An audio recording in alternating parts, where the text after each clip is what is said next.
Welcome to Sustainable Packaging with Cory Connors. Today's guests are repeat guests, even though you haven't heard them before. We had some technical issues on the last recording when we recorded at the SpecRite convention, but I'm very excited to have Dan Connors and Emma Griffith back from Green Impact. How are you guys?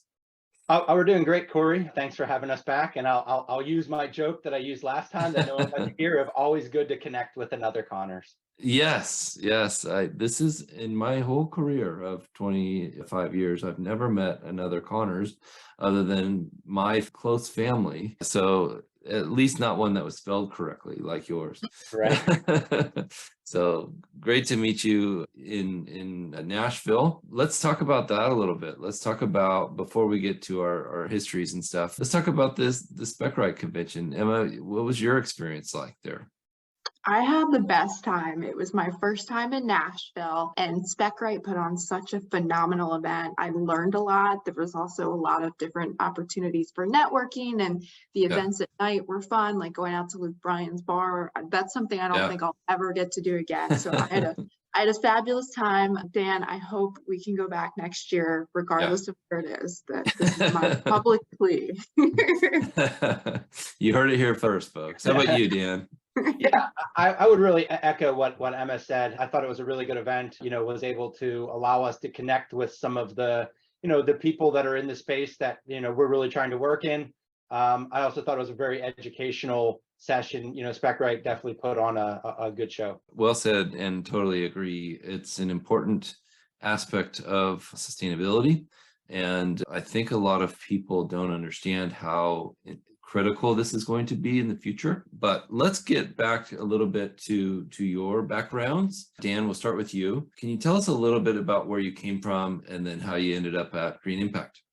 Sure. So, I think it would really start kind of in the 2021 year. I was working at another consulting firm that had a relatively large Salesforce practice at it. And we were really looking for a bit of a niche or a focus, and having strategic planning meetings and really trying to figure out what we wanted the direction to be. And at the same time, I was kind of having some of those personal dilemmas as well. I had been working at that consulting firm for 15 plus years, all really in the CRM space, helping companies sell more and market better and do all of those things. And while it was great, I was really looking for a bit of a more impactful role, something that allowed me to, also help with some of the causes that I'm a little bit more passionate about. So, at that time, Salesforce ended up releasing a product called Net Zero, and that was really pivotal in our decision to create Green Impact and really focus on helping organizations to implement Net Zero Cloud and ultimately achieve their carbon reduction goals. Excellent. And I want to focus on that in a little bit here, but let's get Emma's background first so the audience can know a little bit about her. Sure. So I serve Green Impact in a business operations capacity. So I recently obtained my MBA. So I do all things related to Congratulations. Thank you. Yeah, I'm glad it's done. But I serve the organization in a business capacity. And I found my way into sustainability, I would say a couple years ago. I actually wrote a book about an island in Maryland that is endangered due to the direct impacts of climate change, so rising sea levels and erosion. Wow. Yeah, I went there for a summer. I got a grant from my undergraduate university to go, and essentially I went and lived on the island for 6 weeks, got to know the people, and the book is essentially a collection of their interviews. I went through and put everything in chronological order, so it flows really nicely and it reads well. But that's something that's really had a deep impact on me, and that's my big why as to why I'm involved in this space and why I'm so passionate about it. Every time that I go back to the island, I see the continued impacts of climate change. Things aren't getting better, they're getting worse. And so that's what keeps me going every day. Such an important point. Thank you for making it. We all need to have a why, and to be truly motivated in this space and in any space that we're passionate about.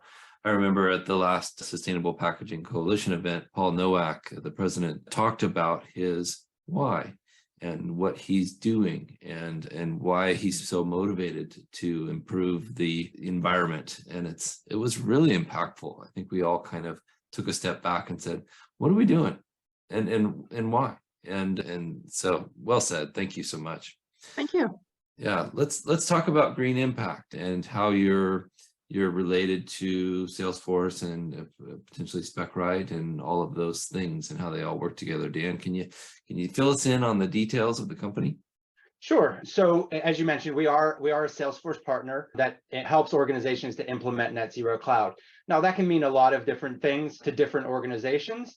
We bring a little bit of a different spin to the implementation. We try to heavily rely on the sustainability skills that we have within the organization, because it's not just a technical implementation of the Salesforce solution. There's also some real sustainability knowledge that needs to go into the project to help organizations to really decode the data that they've uncovered and try to translate all of the data that we collect into a decarbonization plan and ultimately help them figure out what are the right next steps to reach their carbon reduction. I didn't know it was that detailed. So you're actually going in and analyzing their data. Can you give us an example of a kind of a company that would come to you and kind of how the process works? And maybe Emma, that maybe this is you or Dan, whoever wants to take this one. Sure. Yeah, I could probably chime in on that. So, Sure. It is very different within very different organizations. Lots of different organizations are at different places in their journey to sustainability. But the tool in of itself is really, a data platform. So it's helping organizations to aggregate all of their disparate data from various systems and compile all of that into one place where you can go. And then there's onboard analytics to help really figure out what is what within your organization. One of the onboard analytics is a building energy intensity. So it allows you to very easily look at your building portfolio and understand what the energy uses within any of those buildings are. Also allows you to compare that data versus some of the industry standard information that's on board within Net Zero Cloud to really benchmark where your organization is at versus other organizations or buildings that are of the same shape and size and general use. Oh, that's really cool. So it can give you kind of a primer, a starting point to say, okay, we're way behind, we need to catch up, or we're in pretty good shape. Is that kind of the idea there? Yeah, absolutely. Right. So not, like I said, not only comparing against, the other things in the industry, but also comparing within your asset portfolio in and of itself. Right. Yeah. Organization may have 12 buildings, and when they look at one building, it is it's the sore thumb that's sticking out.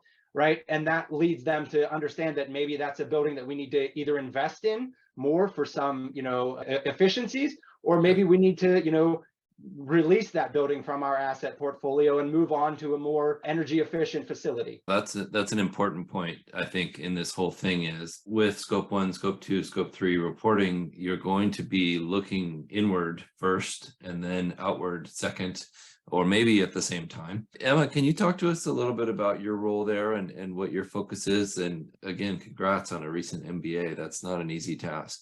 Thank you. Yes, it was a one-year program, so it was both fast and furious. But yeah, so a lot of what I do, we work very closely with Salesforce. So a lot of what I do goes back to Salesforce and maintaining relationships with people in that field, but then also being involved in events regionally. So we're based out of Pittsburgh. I'm in West Virginia. So going out to events there, getting to know people in both the sustainability and the tech spaces, because there's overlap between the two. Also traveling, even further. Dan and I were in San Jose for a Green Biz conference in October. We survived an earthquake together. We made it. That's right. Yeah, yes, I remember this. yes. Yeah. We have lived to tell the tale, thankfully. So it's a little bit of everything. Working at a startup, that's what I expected.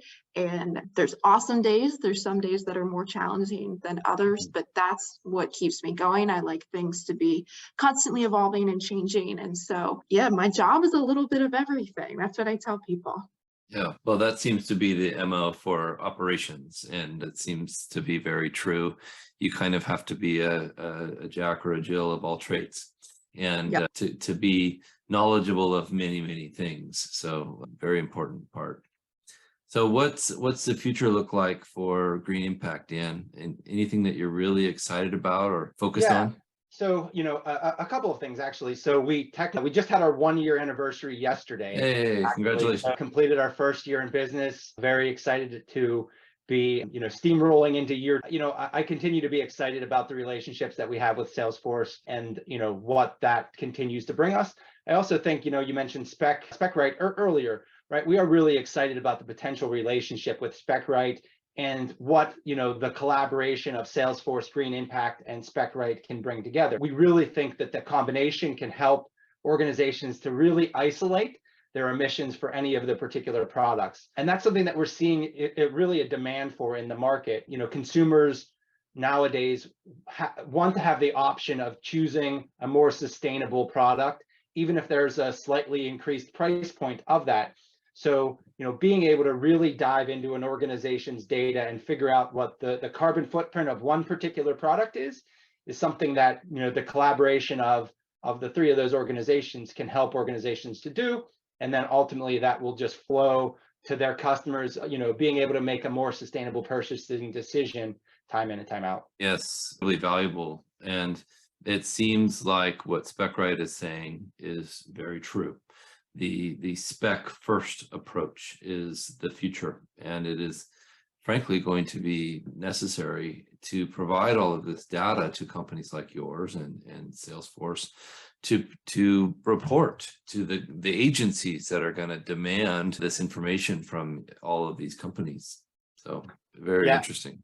And that the reporting space is evolving so quickly as well, right? There's so many frameworks that are out there now that we're helping customers get their data into. But again, those frameworks are all very quickly evolving, and the technology that's supporting those is also evolving very, very quickly. So we're excited to see what's in store for the next couple of years.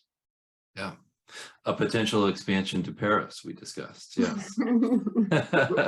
Well, we would love to see you at next year's Paris event for sure. I think it was an incredible experience. Paris Packaging Week is what we're talking about for the listeners. I just got back and they were asking me about it. And I said, well, you should go next year because lots of people over there need green impact. And they said, okay. So Emma, are you on board with that? Any stories that you wanted to tell us before we call this one good? So many stories, truly so many stories that I can share. One that I think speaks to the company a lot is we're technically a remote first workforce. We're at about 12 people now. I think we've added a few positions lately. So I believe we're at 12. Wow. Yeah, and some of us are based in the greater Pittsburgh region, but some of us are located nationally. But around the holidays, Dan flew in our fully remote workers so that we could all work together, have a couple meals together. We did some volunteering together. I think that really speaks to the culture that we have here at this company. It was so cool to be able to see some of my coworkers who were formerly, like little blips on my screen. I'm like, oh my gosh, like you're here in the flat. We're so used to that means of communication these days, which is really beneficial in a lot of ways, like the way that we're able to do this right now. But I think it's also important to have that like person to person, a human connection. That's something we definitely prioritize at Green Impact. We have met clients and potential clients in person as well. And I think that's probably one of my favorite Green Impact stories to share. Yeah. All my friends were jealous when I told them about that on holidays. So well, nice work, Dan. That's important. Good job. Yeah, I like to joke, a lot of people, as I'm telling them about the organization, they're like, oh, what do? Do you plant trees? And I said, like, I like to tell them, yes, we actually did. Like, that's what we did to volunteer. We went out and harvested seeds and planted the trees. So no, we're not doing that as a business, but it's something that we are passionate about, in general. Anything that we could do to help the environment is what we're here to do. I enjoy seeing people doing the things that will help the planet and not just talking about it, not just saying, yeah, we're going to be more sustainable or this or that, going out and picking up trash from a beach or planting trees. So if you're listening, make sure you make that part of the culture of your company and follow Green Impact's lead and Aurora's lead, because that's what we have to do, I think. Yeah, find a way to volunteer. It's important. Yeah, so key. Well, thank you both for your time and your wisdom and your patience for the last time we tried this and it didn't work out so well.